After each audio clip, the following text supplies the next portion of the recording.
کچھ سال قربانی جاری نہیں ہوتا تھا. لوگ شکایت لے کر حضرت عمر فاروق اعظم کی بارگاہ میں آئے. عرض کی امیر المومنین وہ دریائے نیل رک گیا ہے اور آپ کے مقرر کردہ گورنر نے وہاں ایک نوجوان لڑکی کو ڈالنے سے منع کر دیا ہے.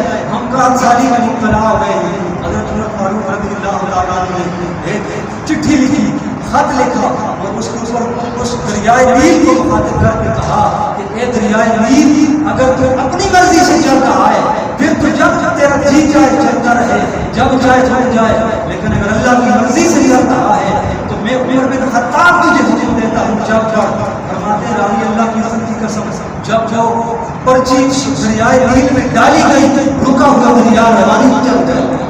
آج بھی وہ دریا اسی طرح اپنی روانی کے ساتھ چل رہا ہے. تو یہ حضرت عمر فاروق کا آرڈر ہے. آپ فرماتے ہیں کہ اگر اس سرزمین پر 22 لاکھ مربع میل کا حکمران ہے, اور فرماتے ہیں کہ اگر میری سلطنت کے اندر ایک کتا بھی بیان سے بلک کر مر جائے تو قیامت والے دن اس کا حساب نہ کر سکتا. آج کے دور آج لوگ